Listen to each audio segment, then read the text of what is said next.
a.m. In attendance are Commissioners Matari, Brooks, and Duncan. Are there changes to the agenda?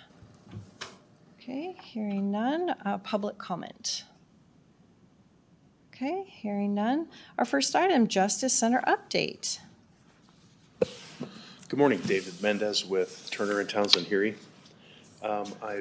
You should have in front of you the updated spreadsheet. It's added a page because we've got a few items that have been added on. So if you go into the design contingency, the first page, the first 4 items you've seen before. We finalized. Oops, sorry. That's okay. Go ahead. Finalized the change for that, the change to the window head flashings, and I've signed that change order to the contractor of $11,637. The North Entry Plaza concrete sealer, I talked to you about that last meeting, and we're going to move forward with that just at the main entry, adding that sealer, and it'll be about $4,500 instead of the ROM I had in there was $5,000. Adding a Knox box, I don't have numbers on that, so I can't finalize that yet. Replacing the building address at the north side, there's a couple of options we're looking at, but that is, it's a metal base that has a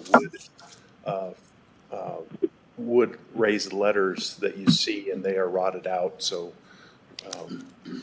we need to replace that. It's on the existing building. The CUA 117 is, that DC 27 number is, it's a plan update. It's a wash, so you see that the number is a positive number, so that's a credit to the project. So it was a reduction. We had some data drops in the first 2 floors that we were able to reduce the requirement for that. So that's where that credit comes from. We've added data and power, though.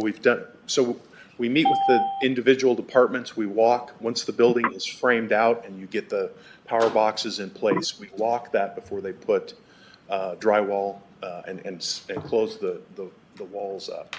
We've done that with the departments, looking at the office layouts with the individuals, and we've made some modifications, and so that's going to add some dollars to additional power locations and additional data outside the requirements of what code requires, so out of convenience. So that's a betterment. Looks like that's the first 2 floors that we've gone, or the top 2 floors that we've gone through. We're adding some back in because of preference.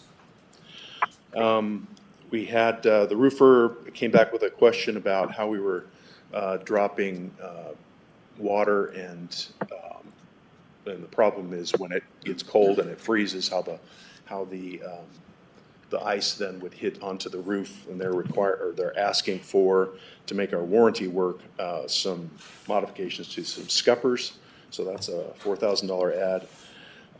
We've got this last item is augmentation to the the elevator shaft fireproofing, and we're having a meeting after this to meet with the city and talk about code. There's a discrepancy, a difference of opinion on how a code is interpreted.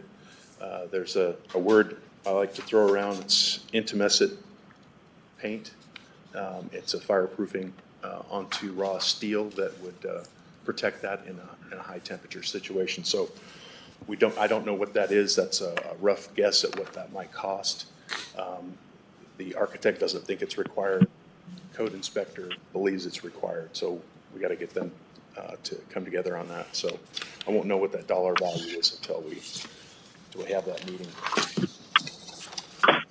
And the rest of the items are, we've already gone over all of those. So there's no new items beyond that. All right. Building progress, you can see where we're at. We're framing the interior walls on the 2nd floor. 3rd floor is completed. They're going to be starting to put the drywall on those. And so those rooms are well defined. If you walk up in there, it's going to look like you're going to be able to see the offices there. 2nd floor is starting to take that, that shape. The lower level and the first floor are, they're starting to frame those out as well. You're getting the interior masonry is being installed there for the secure areas. The courtrooms are starting to take shape as well. So where the exterior is moving, you see it's all yellow now. That's the north side is getting its final coating and weatherization. So we're moving towards being weather tight. That's all I have for you. Okay, questions for David? Just one question. Sure. Just because the snapshot you gave us today doesn't show anything from before, we're moving in a good direction at this point with these items that you have here highlighted in yellow. Okay. Yes, we are. There's some pricing that we're waiting for. Yeah. Some of that is I'm trying to give you a notice when I think something's coming about, Yeah. and so that's still in yellow. Those are pretty real. There's a couple of as you get lower down in the list, those are, you know, I'm a little more, I'm speculating at some of the costs. I'm speculating about whether it's going to be required or not, but I don't want to hit you with surprises. So Fair enough. Thank you. Okay, Bill, anything? Okay. Item 2, Kootenai North remodel. All right, taking the place of Tom today? Yeah, I think Tom is out at Kootenai North taking care of some things, so I will fill in and give you the update on Kootenai North today. So Jeff Voller, Director of Facilities for the record. Kootenai North is moving along to the point where they are ready for move-ins. Detectives are currently in, patrol has moved over there. It's really down to Tom and his maintenance team taking care of some of the last remaining items that is on the county to complete. So they are out there working on mainly in the admin area and also in the evidence area to take care of some of the final things to get ready to move evidence over there. The garage doors were installed on that outbuilding, so that part is complete. There is one final change order that we'll be bringing to you this afternoon in the business meeting, and that is for a level 5 security door with ballistic glass that is going to be in between the admin area and the admin offices, or the reception area and the admin offices. That will basically take the balance of the budget that has been allocated for that project, but we'll present that to you this afternoon, but that'll be coming to you in the business meeting this afternoon. The roofers are back this week. They were out for a couple of weeks on wrapping up an out-of-town project. They have about 2 more weeks to go to completion, and then that portion of the project will be fully complete. Any questions about Kootenai North? Questions? No, thank you. Okay, and update on the jail pod project. All right. We met with Sletton yesterday. The 50% construction drawings are complete, and so with that allows their team to give final estimates to get to the guaranteed maximum price. They plan to come, they gave us a preview of that yesterday. They plan to come next Tuesday. We're planning a standalone meeting. I believe it's going to be at 9 a.m. where Sletton will actually be here to present that guaranteed maximum price to you and answer any questions that we have. We can go over drawings and designs and show you some of the concepts that we're working towards there. To give you just kind of a preview of what's coming, it looks like the construction costs are going to be, I'll just talk about rough numbers because they'll give their full details, and we're still finalizing those right now, and I'll have a packet that will be presented to you in preparations for next week's meeting. But it looks like we'll be at about $7.6 million in construction costs. And then the owner costs that we'll need to carry for completion of the project will be about $540,000 in permit fees, and then FFE and around $80,000, $150,000 owner contingency, that's $770,000. And then the phase 1 design that we spent to date brings us right to just below that $9 million budget that we have. And so that's going to be the rough snapshot of the proposal. We'll give you the details next week. The one thing for your consideration to think about that does not include in that pricing is the funding to replace the water heaters. So we've added on to the jail twice now and have not replaced the water heaters, and they're not keeping up. And so there is about a $200,000 to $250,000 estimate to replace those. And we might want to think about either in the jail 5-year plan or allocating a little bit of the funding to make sure we take care of those. We could probably do that as a change order to this contract, use their engineers to design it and their construction team to complete that, but we can discuss that more next week. So just think about as we move forward with that.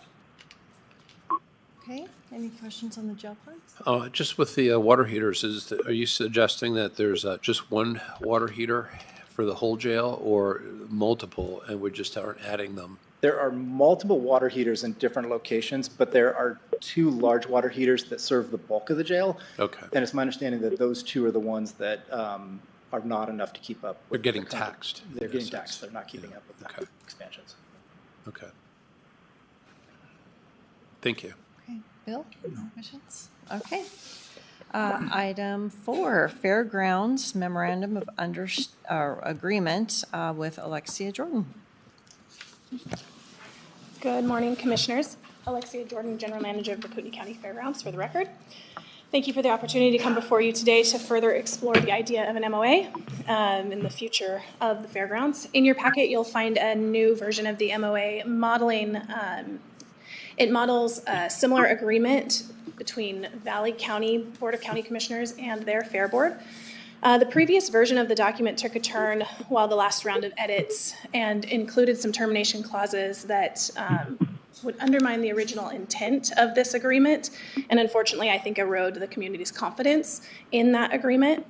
I remain concerned that the agreement in front of you currently may not fully resolve the issue either. So the closest document I've been able to put my hands on that looks like it could be helpful would be resolution number 2000-82, signed by Commissioners Rankin, Compton, and Panabaker in October of 2000. And I brought a copy for your reference.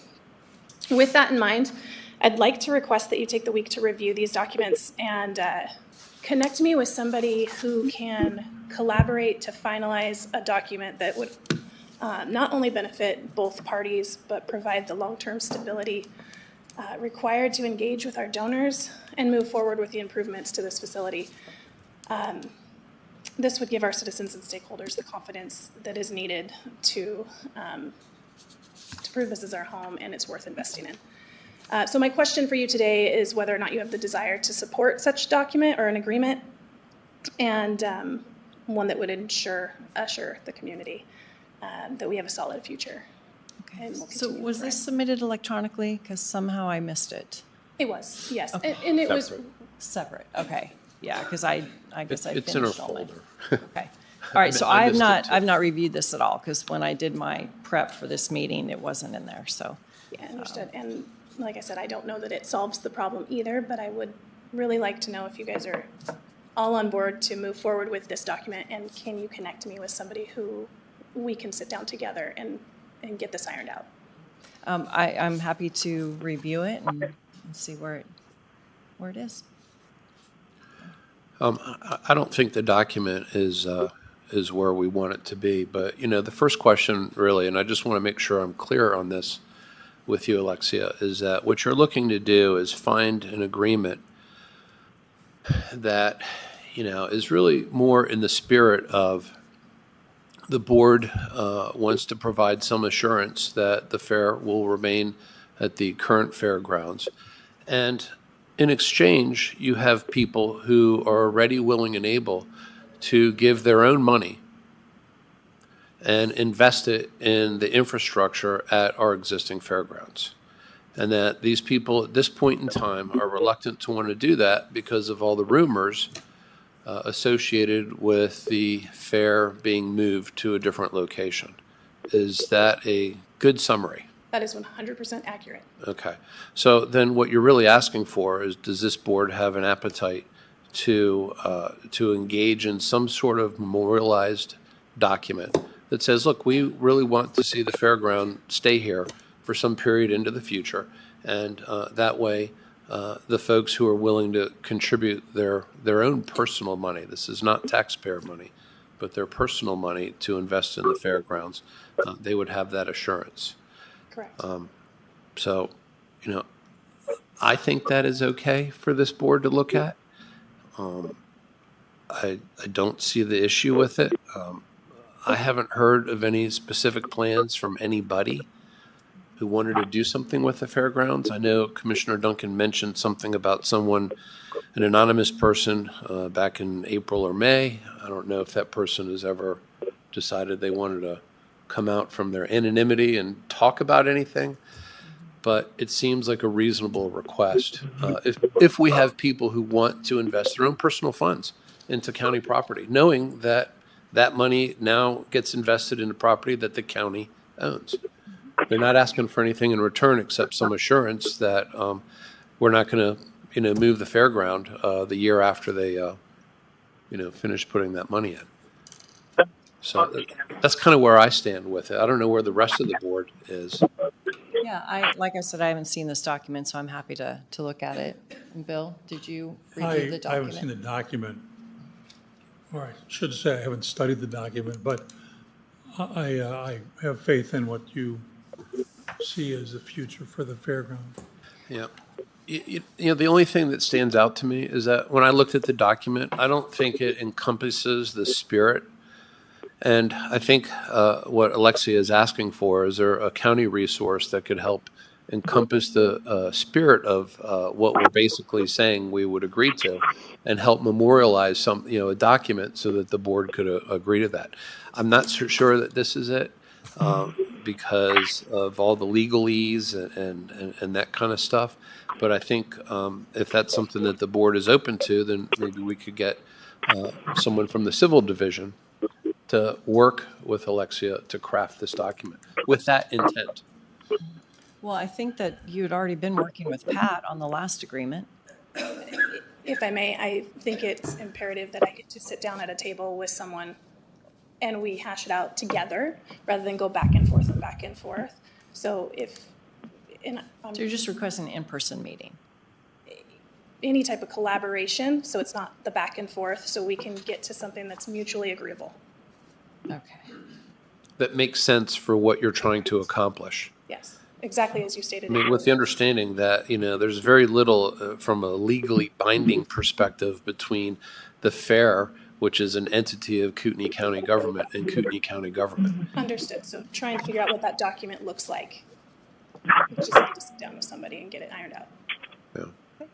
Madam Chair, Commissioners, if I may. And who's speaking? Pat Braden. Hi, Pat. Go ahead. Pat Braden. Hi. Pat Braden, Civil Deputy Prosecutor, for the record. I have been working with Alexia with this. I kind of got this just at the almost the last minute, sent to me by Sarah Masters. I did not have any notice of this or even this effort prior to yesterday. I was still waiting for an answer on the last MOA I had drafted. I had not received one until yesterday. I am more than happy to continue to work with Alexia and the commissioners and the Fair Board to find something that is legally, that is lawful, that doesn't, that doesn't unlawfully bind the county commissioners or the Fair Board, but does express the intent of the commissioners to leave the fairgrounds where it is, at least into the foreseeable future.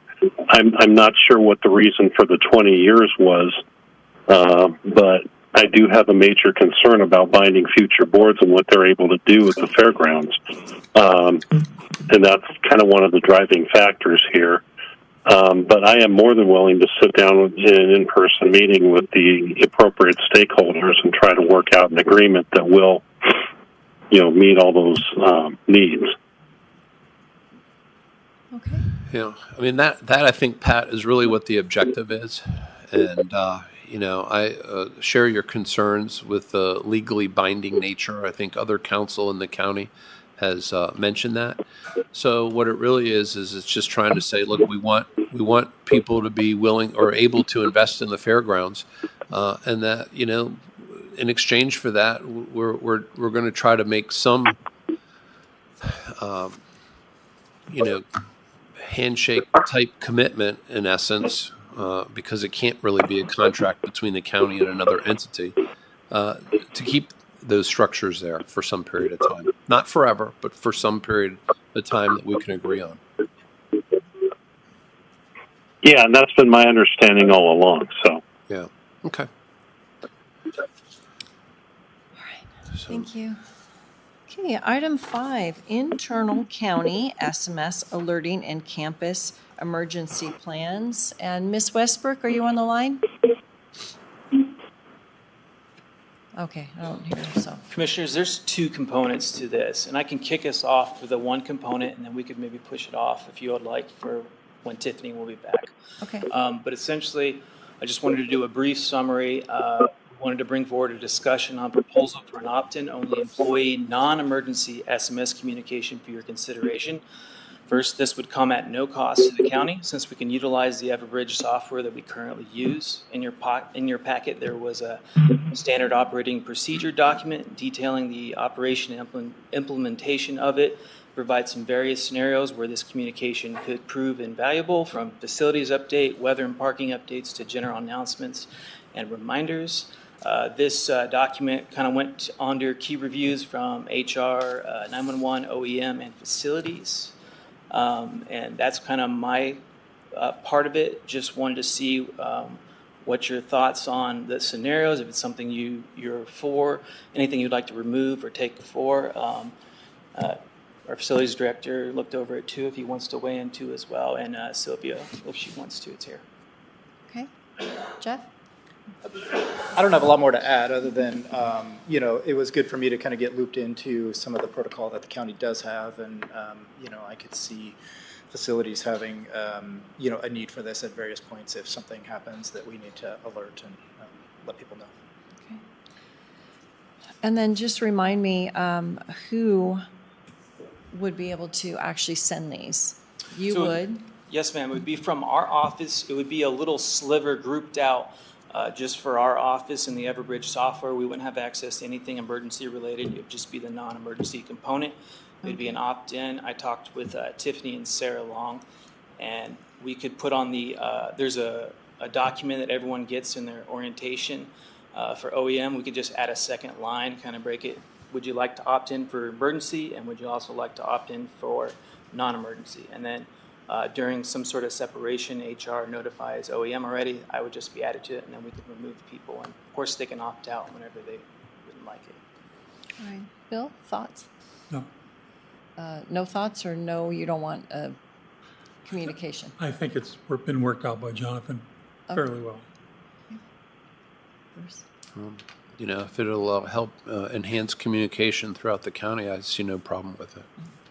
Oh, I'm in favor of it. I like that idea, because otherwise you've got 3 or 4 people who continue to have to call back and forth to figure out what's going on down here. And yeah, it's been a mess in the past, and perfect timing as we head into winter. So, Yes, ma'am. yeah, I appreciate that. I don't know, do we want to hear from Tiffany, or we just want to be able to bring this back to a business meeting and pass the policy?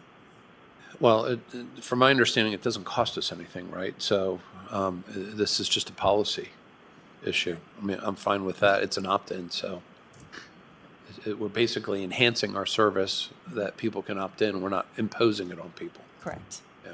Yep. And just to add one thing too, we wanted the OEM component is we wanted to discuss how it would work with drills and evacuation units. So if we wanted to bring it back with Tiffany, we can have that larger discussion, how it would work. And then we were also thinking about proposing like a working group that would meet a little frequently at first, and then we narrow it back just to narrow it down and get something of that. So that was her portion. I wanted her to speak. So if you wanted to bring it back in a couple weeks, and she can talk to that part of it. Can we do it at elected officials meeting? Yes. I think that'd be a better location Yes, ma'am. for it. So, okay. All right, thank you. But it did sound like we're all in favor, so thanks. Okay, item 6, County Boathouse Replacement Project with Director Snyder. Good morning, Commissioners. Nick Snyder for the record. Well, as the board's aware, the county owns and maintains 3 boathouses located in Blackwell Island Marina, which are used to protect many millions of dollars worth of county-owned vessels and associated equipment for Parks and Waterways and Kootenai County Sheriff's Office. However, 2 of the 3 of those boathouses are in very poor condition, and the third will reach its useful life expectancy in approximately 5 to 7 years, so not too long. And those boathouses and their locations are both critical to Parks and Waterways and KCSO's ability to operate on Lake Coeur d'Alene, the Spokane River, Chain Lakes, and the Coeur d'Alene River. So quite a few local waterways that we deploy out of. So with that said, I'm here this morning to discuss the board consider authorizing Parks and Waterways to pursue a Waterways Improvement Fund grant to replace those boathouses and consolidate 3 boathouses into 1.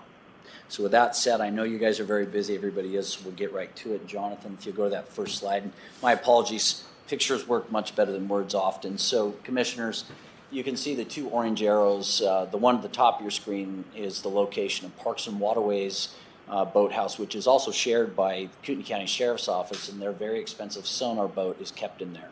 That's the newest in our inventory. It's approximately 25 years old, and it was bought and paid for through a Waterways Improvement Fund grant. And so that's your boathouse that probably has about 5 years left, give or take. The other boathouses that are at the bottom of your screen are Kootenai County Sheriff's boathouses that were built in-house. They did a great job, but they have expired, Commissioners. They have very low flotation. I have a video coming up where it tells a better story. But that's the location. And as we move forward on the slides, the bottom of the screen there is going to be the location of the new boathouse. So that said, this is a very quick video that tells quite a story. I'm sorry, it's kind of hard to see with all the lights on, but you can see the aging gangway there. This is your newest boathouse. You kind of see some of the condition. Again, difficult to see with a lot of light. You'll see as we get some sunshine on it. We have some rotting boards. We have flotation that's starting to drop. You can see our worn pilings there.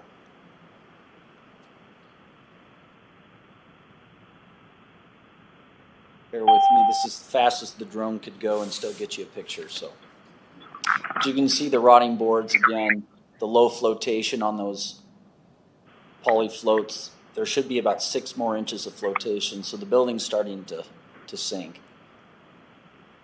It's a lot of rust and rot. We've replaced the roof a few times.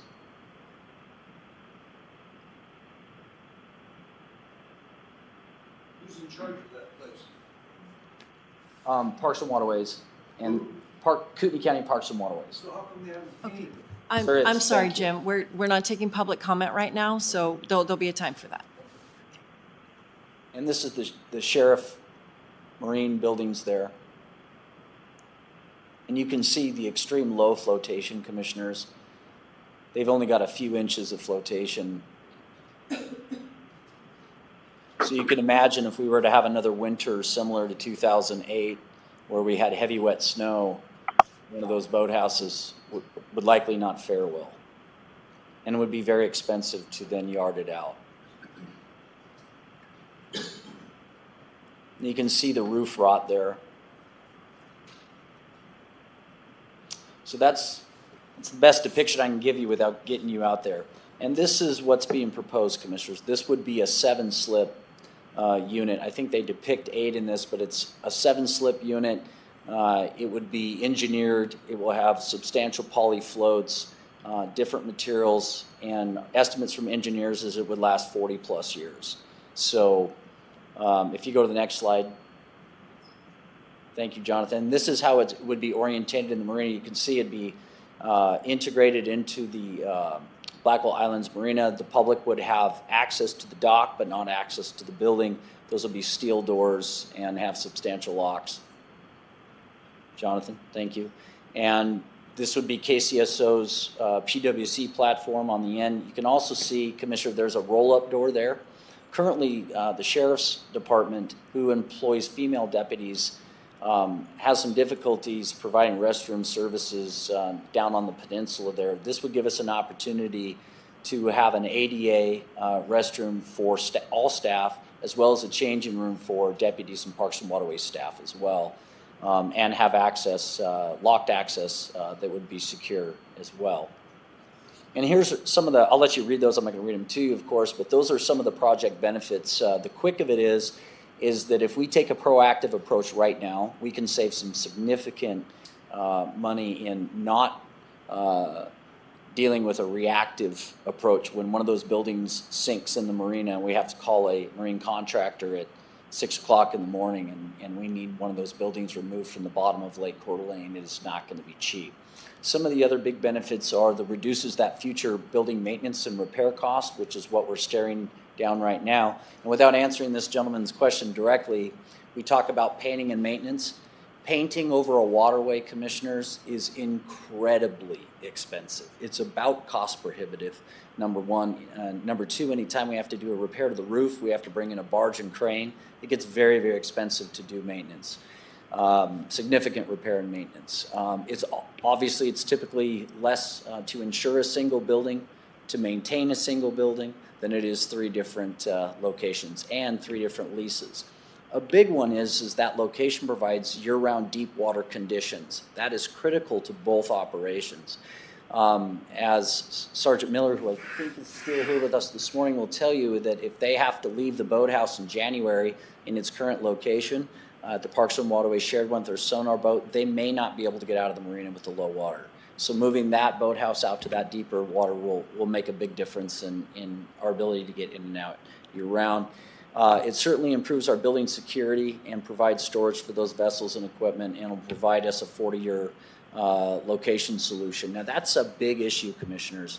Trying to find somewhere to put a building that is 144 feet long and 50 feet wide with a marina that will accept that is very difficult. Hagedon Marine has made it very clear that they look forward to accommodating us. They're looking at a long-term lease right now for council to take a peek at. So it's really good news that we found a marina that would even allow us to put a building that large in there. So it's good news, and they've done so in a letter of commitment as well. So, Jonathan? And here's how we propose to fund it, commissioners. So the BOCC has a grant match fund, and Brandy's joined us here today. Thank you, Brandy. I think it's $500,000. Is that fair? And we would be requesting $300,000 of that, commissioners, and then we would match that through restricted accounts, through our vessel and user fee account, through Parks and Waterways, KCSO's vessel account, and then, of course, we would pursue a Waterways Improvement Fund grant of $650,000, giving us a budget of $1.2 million. And for the record, it's always good to share that none of these are tax dollars. So if you're not a boater, this does not cost you any money. So that's an important distinction. This is a very expensive project, but it's necessary. And again, it will be paid for by the boaters of Kootenai County, not the general taxpayer. Jonathan? So our current lease is $16,340 for all 3 boathouses. It looks like that new lease is going to cost us, again, commissioners, they're still working on it, about $16,500. Well, we still have a building there that's good for another 5 to 7 years. Idaho Fish and Game and Kootenai County Fire Rescue have waited years for an opportunity to get a location on Lake Coeur d'Alene. I would encourage the board to consider, as we move forward, if this grant is successful, that we reach out to Kootenai Fire and Idaho Fish and Game and ask if they are interested in taking over our existing building, paying that lease, so it would be basically a push for our new building in terms of the lease cost. So otherwise we would be forced to demo the building, and I'd certainly hate to do that if there's some life left for another agency to use it. Essentially no cost to them other than the lease. So that's where we're at that. And here's our project timeline. We propose authoring that or bringing forward that grant to the advisory board and the BOCC in December, submitting it to the state in January. If we get it, it would be June, and we would advertise per Idaho code in July, award that bid in August, and hopefully a local marine contractor can get it constructed and installed in May of 26. So that's kind of the timeline in a perfect world for which we don't live in. So, especially when it's construction on the water. So if there's any questions of the board or KCSO or the public, I'm happy to take it. No, I mean, I like the idea of being a little bit proactive. We don't want to be in a situation where something like this that's old, falls into such disrepair that we end up spending more in the long run.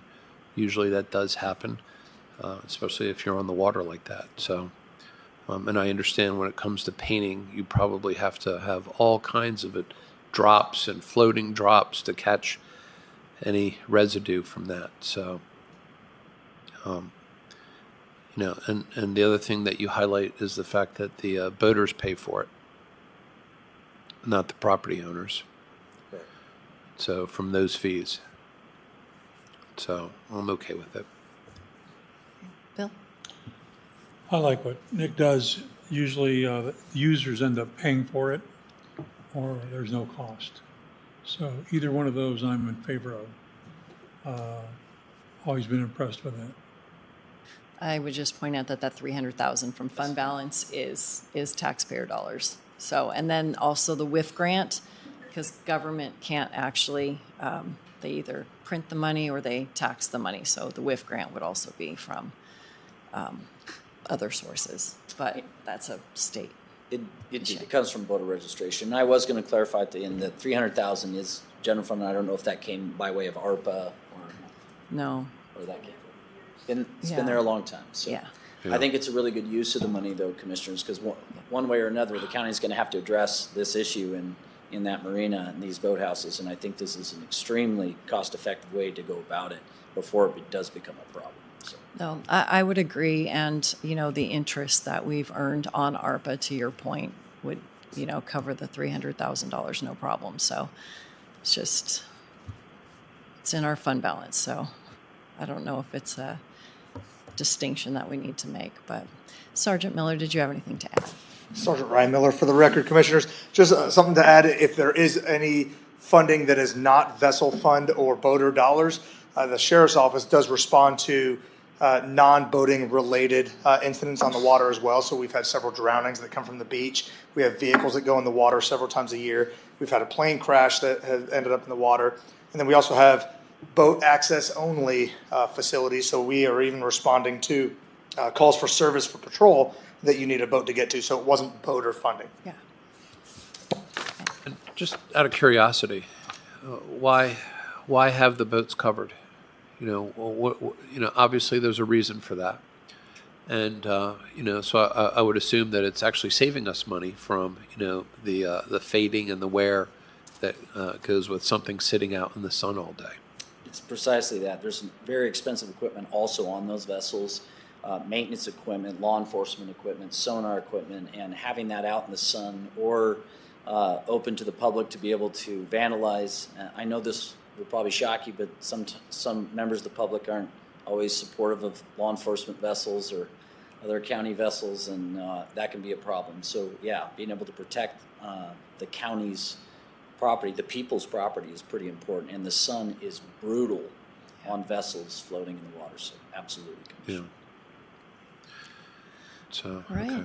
And would you stay around after in case any audience has questions? Please do, Commissioner. Okay. And also, Commissioner, it'll be on your 2 o'clock agenda for formal authorization to move forward or not, whatever the board should decide. Okay. It's just for the grant application as well. Just for the grant approving application, this yes, ma'am. afternoon. Okay. Thank you. Great. Thank you. All right. Item 7, PMR ribbon cutting ceremony update with Ms. Proud, please.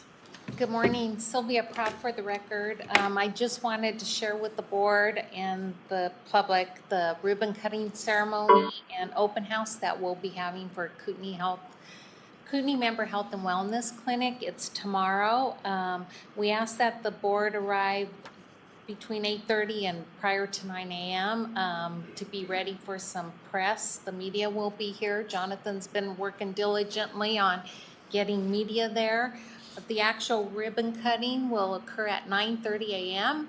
and we'll have scissors for all 3 of you to cut the ribbon for our clinic. The event for the ribbon cutting is going to happen outside, weather permitting. It looks good so far. And then we'll have an open house from 10 to 12 for our employees, for VIPs, anybody who'd like to see the clinic that we've invited. Media will get a tour of the facility and so forth. Then PMR is going to close after the 12 o'clock. At 1 o'clock, between 1 and 5, they are seeing patients because our clinic has been busy and they want to make sure they get our members covered. and seeing. And then from 5 to 7 p.m., we have another open house for staff to attend and get to meet the staff, see the clinic, and just talk to any of us that are there. So just want to give that update to the board. All right, and then will you be done with us by 10:15? Yes, yes, I believe so. Perfect. Bill, questions? Nope. Okay, Sounds Bruce? Just a comment. Thank you so much for what you've done. You've put a lot of time into this, and it's been over a long period of time. So Thank you very Thank you. much. Yeah, it's worth it. It's a great benefit for our staff, and I appreciate the board approving that. yeah. I'll be excited to see the numbers on utilage for this first few months. Yeah. So, At last I heard they're seeing about 20 people a day, and a lot of them are there's walk-ins that come in and they fit them in. So they're really pleased with the turnout so far. Maybe this is something where we could get a quarterly update on the traffic, by sure. month. That way we can kind of see it. I don't know if we're allowed to kind of promote it. I know with retirement plans, employers are not allowed to promote that as much, but I'm assuming this is something that we can promote heavily to staff. Oh, yes, yes. And PMR sends out a lot of literature for us. So like they've been sending texts and emails to all our members about the events, and every month you get a wellness newsletter, and then anything we can put out just internally, we also try and model what they do. Okay. Well, thank you. Thank you. sorry, I'm not sure what PMR stands for, but it's the contractor for our health clinic. So, we've had a lot of employees have trouble getting the primary care physician. So what we did was contract with this company, and now employees who are on the health plan can go see the doctor there. And so it's county employees, yes, on the health plan. And their families. It's like a concierge doctor, but for the employees of Kootenai County. And it's all designed so that we can cut our costs for health insurance. Yes. Yep. Significantly. Yeah, it should not only just pay for itself, but it should end up with projections were about $1 million, I think, over the first 3 years. Could be within more. 5 years, about 5 years. 5 million, so $1 million a year. Oh, $1 million a year. Okay. Yeah. Yeah. Maybe not the first year, but Yeah. ongoing. All right. Thank you, Sophia. All right, item 8, request to change Board of County Commissioners Chairman. Bruce? Yeah, and I really wish that the title was a little different. It really is more of a discussion with an option if this board chooses that they would like to, take action. It really is more about a rotation. What it is not for people who don't understand is that it's not some extraordinary power to determine what and what cannot be on an agenda, and the other commissioners don't have a voice. They can't, have items to discuss. The fact is that we've never discussed a rotating chair, certainly during this board. And, the problem with not having it on a recurring basis is that it comes across as trying to take something from another commissioner, which is not the case. In the private sector, I know I make it a point, and a lot of organizations do, to rotate people in different positions so they understand the job. And, in law enforcement, they do the same thing. They call it a single point of contact, which is also a single point of failure. And oftentimes when you rotate people into different jobs, they have a new appreciation for what those jobs are. And so, come January, which typically with new boards, we look at these things, I'm going to be asked to vote on a position that I don't really understand. And that's part of the reason why I called you beforehand, Commissioner Duncan, to express these things. And so I'm just curious as to what each of you has to say about it. Bill? Well, Right now, it's a difficult time to find a good reason to do this. At the same time, I'm not opposed to it. It should not make a lot of difference who's in charge, because the chairman has very limited powers, if you will, but hugely different responsibilities when the board is not meeting. And I don't have any problem with changing who's chair of the board, but I do caution everybody that it's just not being the chairman here now. It's there's all of the Mylars and all kinds of things that are additional responsibilities. Yeah, it's estimated about 30% more in tasks, and requires 5 days a week here. But that's, I don't have a problem talking about this. I think it is not a good time, just because we're going to do it in January. So to have staff go through changing all the documents, notifying all the outside agencies, and making these changes, I think that it's extra work right now. And I think talking about it, we're going to have to do this the second Monday in January anyway. So I would prefer to wait for that. And in the meantime, though, I can absolutely go over all of the duties so you have a full, complete understanding by then, and not just have to, take over everything, causing the additional workload for staff. It's a little bit, it just causes a little bit of an upheaval to do it right now instead of our typical time is January. So even a rotating basis, it's typically in January. So. Well, look, I'm not so sure that, staff workload should be a driver for, what the board does. I understand your concerns. The point is that it's not something that we've discussed. I recognize that a new board is coming on.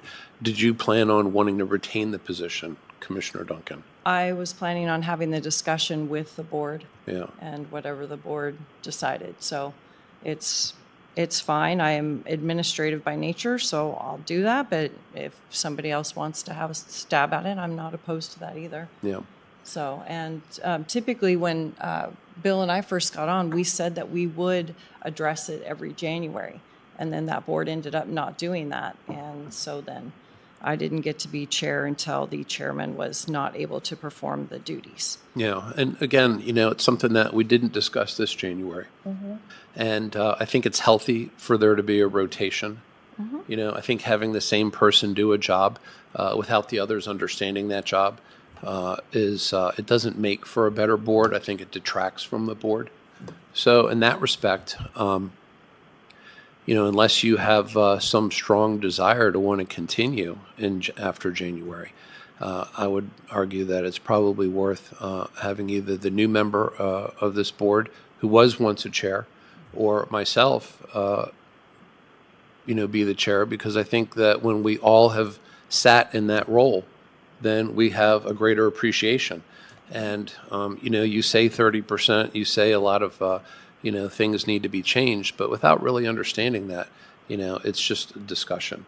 And it's really no different than trying to teach your kids how to drive when you're driving and they're in the passenger seat, and you're telling them, well, here's where you want to put your blinker on and all those kind of things. So, you really learn by doing. So, and if the board doesn't have an appetite for it, I'm fine with that. If the board does have an appetite for it, I'm fine with that too. Yeah, personally, again, I would just ask to wait until January so it doesn't cause extra work and any other unforeseen things that would come up because we changed now instead of in January. Yeah. So, Commissioner Brooks? I have no problem with change, but I would like to hear from both of you what you see as the role of the chair. Well, obviously, it's running the meetings and making sure that things go smoothly and that we stay on task. We have a little cheat sheet here. I think it was in your packet. Supervise BOCC staff, review and approve BOCC agendas on Fridays, preside over BOCC meetings, review, approve all BOCC meeting minutes, sign grant documents, sign Mylars, vehicle titles, service awards. So that's a big one that we'd have to look at the timing to see when the last service awards were signed. Then a lot of other signature things. So going over the minutes, I know. I've tried to read all the minutes, and my eyes crossed. They're not. Whether you agree or disagree with Leslie politically, she does her job. She reads all the minutes, and she does a great job and has done a great job. All right.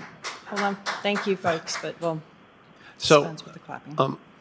This wasn't put on this agenda because there's a problem. This is put on the agenda because I would like to understand what this position is, knowing that at any point in time, a board can change that. At any point in time, there's no set thing here.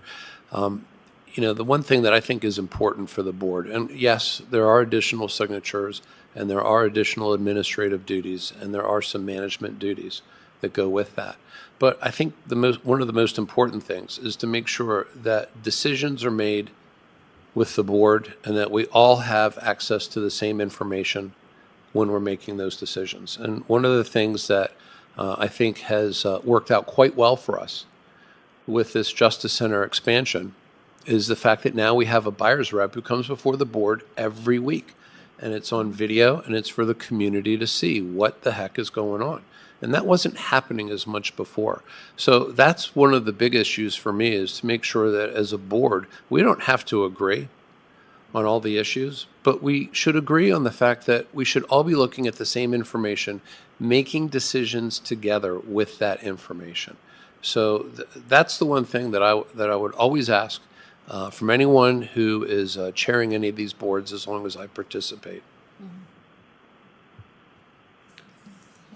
I would move that we table this until January.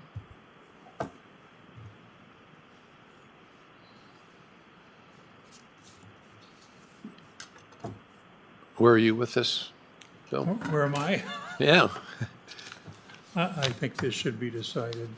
I would like to decide it today, but if we can't, in the next couple of weeks. I know there are several people here who have strong feelings about this, but this isn't an election that the public participates in. And while I take that into account, that's not a deciding factor. Yeah. Well, I understand, and I did make it a point to speak with Commissioner Duncan beforehand, as well as to discuss even pushing it off, because I know she has, some events coming up during the first week of November. And so I didn't want this to be a disruption. I wanted this to be a legitimate opportunity for myself to understand this role, to understand what's involved, and to be able to make an informed decision come January. So it's not meant to be disruptive. It's not meant to take anything. It's really meant to understand it so that when we do have that discussion in January, I can speak with, not out of ignorance, but with an understanding of what exactly the job demands. And I wouldn't be surprised if it turned out that, I saw you as continuing it, or the next person coming in. I wouldn't be surprised. But without knowing it, you never exactly know. So I'm fine waiting. And I got some questions for council that I will ask, and we can always put it on again, but if the change is made, I would definitely say not the month of October, but the month of November. Yeah, So, well, the thing about it is, I could have asked earlier, it's something I thought about, but we had budget season, and this is kind of a little bit of a lull, for the board. So that's another reason. But yes, 3 months ago, 6 months ago, but we had other things going on. And again, the intention is not to disrupt. The intention is to learn. So despite all of the conspiracy theories out there. So are we ready for public comment then? I'd move that we go ahead and appoint Bruce as chair.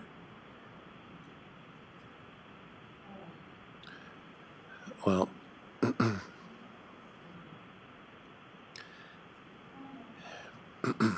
now, Commissioner Duncan, where is your head with this as far as after the first week of November or in a couple weeks or something like that? I want to give staff time to make, excuse me, all the changes and everything. So Yeah. that's what my concern is doing it effective today. Yeah. You know, effective November 1st would be ideal if it is going to happen. So again, I don't recommend that it happen. Yeah. You know, for 2 months, I'm not sure that would be enough, but I mean, what are your thoughts on that to understand this position? I think it's plenty, especially when you can just look at the list and start operating as if you were chair. And, you know, again, it's just something that if it wasn't so close to January, it'd be a different thing. But literally everything has to be changed in January. And so, you know, whether the current chair remains chair in January or we choose a different chair, which I suspect would happen, it's just bad timing. You know, again, it really just came down to the fact that we've never discussed a rotation. And, you know, I think that, you know, I would be open to that, you know, if that made it easier. I realize there's a little extra work, but how do we know that maybe you and the new commissioner coming on board wouldn't say, why don't you just continue doing it for another 6 to 12 months, you know, and revisit it? I mean, it will be up to you and the other commissioner to really decide that. It's not up to me. Well, we could as much. also, if we waited till January and you were selected, then you could go on and decide, okay, you know, I've done this for 3 months, I've done this for 6 months, and I don't want to do it. And Well, so let me could ask do you that. this. Do you believe in the concept of the rotation? Yeah, absolutely. Yeah. Yeah. But again, having it done in January is Okay, but that's most my point. If you believe that, then I'm okay with that. okay. And we can discuss that because I would like to have that opportunity, not in perpetuity, and that we can agree that we have a recurring basis where we revisit it. And that way it doesn't come across as some sort of an attempt to take something from somebody, because that, I think, is what some people perceive it as. Yeah. Well, and I think to our conversation on Friday, you said, I want to be chair and put it on the agenda. So it wasn't to me, hey, let's start talking about changing of chairs and rotations and all that kind of Well, stuff. So, but it was also with the second part of that sentence, which is so I could learn it. And that's why I was calling you beforehand, not to blindside anybody with that. So, you know, so I'm fine with that too. I'm not here to raise a stink. I'm here to learn the position and understand it. So if you're good with the concept of a rotation, then that would open the door for either the new commissioner coming in or myself, which I would trust you would be supportive of, to be the chair until the following year, and we revisit it again. yeah, I'm happy to consider rotations and all that. And it used to be the fact that not only did the BOCC chair rotate, but they rotated liaisons every year as well. Yeah. Yeah, no, I agree. And I think that I know that you've wanted it for a long time, and I think that should have been offered. Wanted what? The chair. Not necessarily. Yeah. It just, there was other circumstance. If you want to go into a 1B, I'll explain it to you. It's fine. But It's fine. yeah, I'm all about running a fast, efficient meeting and getting done what needs to be done. Yeah. Well, likewise.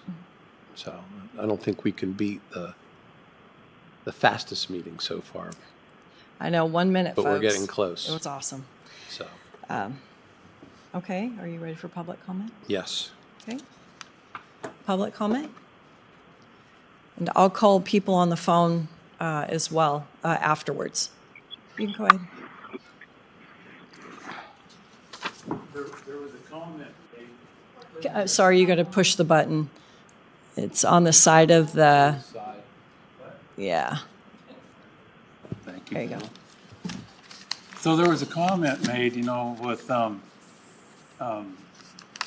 little bits of information, and where it gets me, when we talk about taxpayer dollars and costs to taxpayers, the taxpayers, they're the ones that are right on the cutting edge.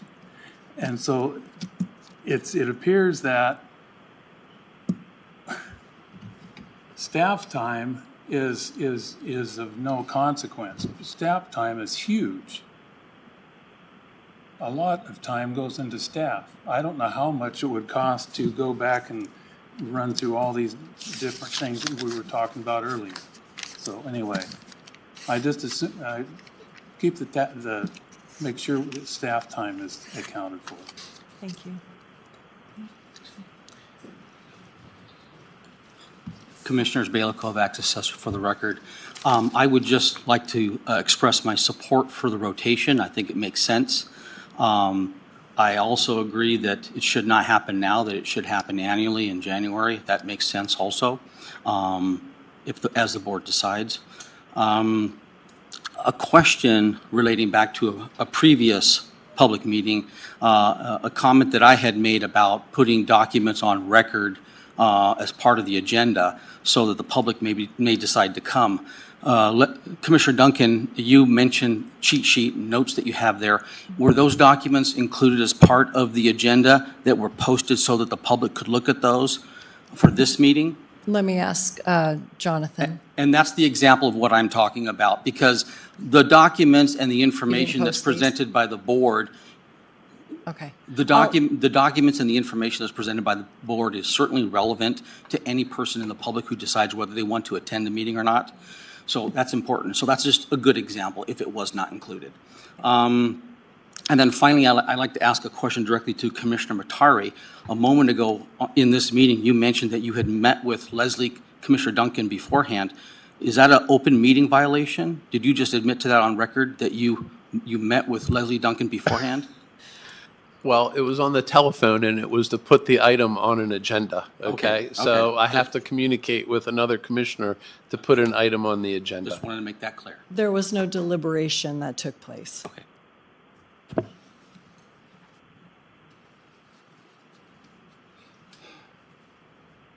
Good morning, Commissioners. Ron Hartman for the record. With regards to the boathouse, I'm in 100% agreement to replace it, and I agree to be proactive before it sinks in the water. But how is the cost determined? I mean, you don't have any bids. So, yeah, you can answer that. I just like going into a project and not getting it approved and then not having it like the Justice Center, where then we have huge overruns because we really didn't know what it was going to cost. No, I think it's a great question. We'll get an engineer's probable cost for construction, and we've done that in this case, and that's how we modeled our cost for this project and how it was memorialized on the PowerPoint. May I make a suggestion? You get bids. It doesn't work that way.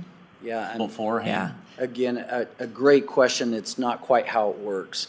We put it out for request for proposal out to all contractors, and they provide a response to that. But we get, again, an engineer's probable cost for the project, so we have a really clear understanding of what to ask for. Bids sometimes, sir, come in less than the engineer's probable cost, so it's why we don't sort of show the hand in advance. I disagree with the process, and I see opportunity for state law. own costs. State law also requires that we go a certain way. So. Yes, it is just the process by which how we conduct business. We typically don't go out to bid first. We come up with an estimated cost, and then the attorneys will draft the advertisement and we put it out for bid. That's how that works, sir. Well, okay, I support the project. I just don't agree with the process. I understand, sir. Thanks, Ron. Thank you. Okay, next. Good morning, Commissioners. My name's Arleta Holmes, and this is what on the agenda I wasn't expecting that Bruce brought up. I have been involved in government in past years. I agree with Bruce on the rotation. I disagree with him on the timing. I know there's a lot of with your staff to get things put into place. I believe that the change should be coming in January and not just immediately presented, because I do know there's a lot of processes making sure that the documentation signatures are in the right place, that everything is documented. So like I said, I agree with him, but it should be done on a January yearly basis. Also, I'm not sure if you guys have a standard operating procedure in place that can be as a guide. So when you do step into that position, that you at least have an idea of what you're doing, and then the support of the person that was there before with the communication is my idea. Now, we do have an election coming up here in November where there are 2 seats open. Again, I think you would have a confusion if we did it before January. Thank you. Thank you. Okay.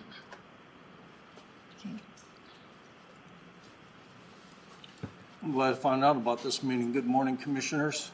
I have a question, 2-part. Has a security assessment been done on the county? I'm sorry, a security assessment? Has a security assessment been done on the county? That is a good question. I have worked, when we had a deputy here, on something to that effect, but I guess you would kind of say the ball's been dropped. So we'd need to... Who would be in charge of that? I think all it would do is the BOCC request one be done. Can you tell me what the FBI security assessment, the FBI said to all the sheriffs in the country? I have no idea.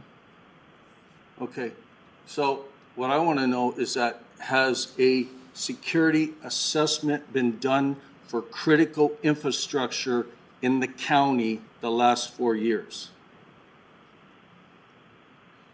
I can't say that I'm aware of one, but we have a brand new facilities director that I'm sure would tackle that for us. So I'm just going to say this, whosever title that comes under, it comes under.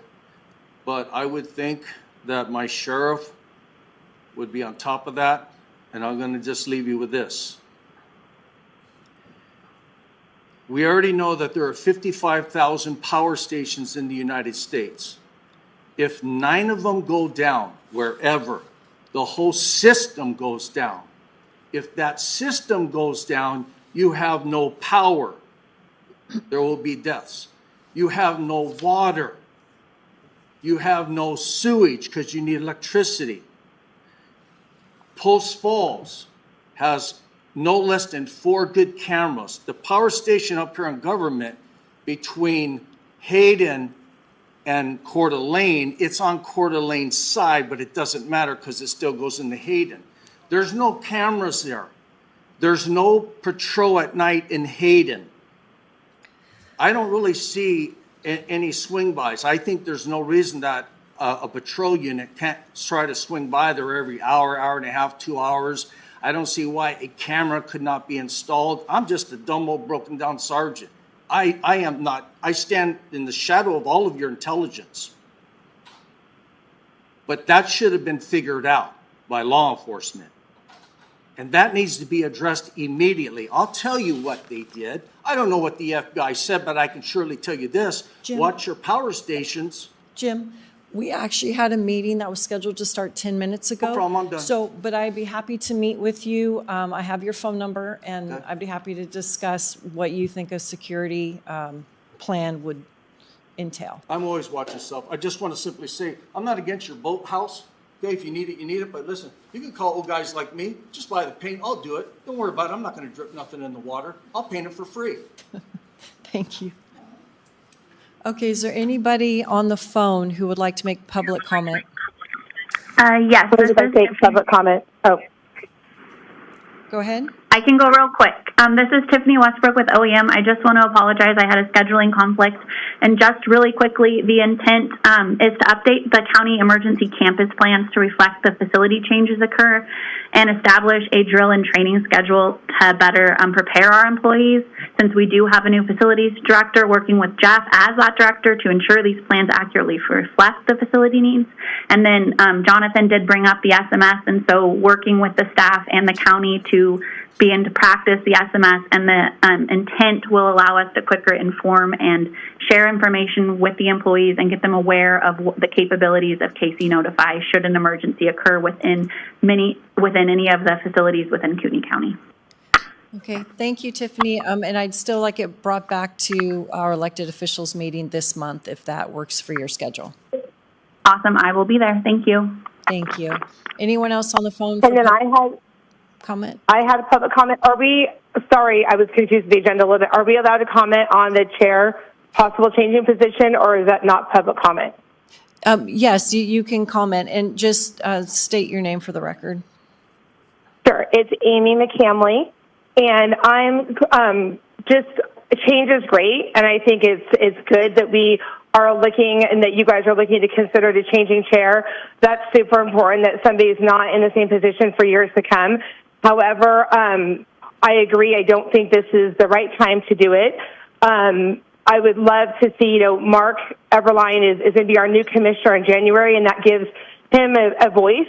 Instead of a decision being made sooner, it gives him a voice to have a say in this, especially since he's going to be in that position for, for quite a few years. And then the other concern is with Bruce wanting to be chair, and I'm really hoping maybe over these next couple of months, since this maybe is going to be able till January, that maybe Bruce, you can maybe grow in this area. But the last meeting we had, you were pretty insulting to many of us in the community. I do believe Leslie really held her ground in that meeting. I mean, I know I spoke during the meeting when I shouldn't have, and I know Leslie as chair said, nope, we can't have anything from the audience. It needs to be, not happening right now. And Bruce just continued, I felt, baiting the audience and really insulting the community. And then even today, Bruce, with your comment of conspiracy theory, I don't know how changing a chair position could possibly be a concern for conspiracy theory, but that's also insulting to the community. So hopefully over these next couple of months, you can grow and change in that area and be more of a support to the community. And that way, when a change takes place in chair, whether it's Mark being chair or Bruce being chair or Leslie continuing, that the community really is supportive and really feels that it's the best choice for us. Thank you. Okay. Anyone else? Yes. Okay. State your name. Justin Nagel. Go ahead. Yeah, I'm also just want to keep things they are changed in January. As far as Bruce's statement of conspiracy theories in the community, it takes long-term knowledge, not short-term, transplant points of view, to determine if those are theories or not. Somebody really, if you're going to say things like that, Bruce, you need to be involved in the community longer than 4 or 5 years. All the information's out there. We should probably be doing some investigations to confirm or not confirm information like that. Very irresponsible. Thank you. Anyone else? Okay, 11:14, meeting adjourned.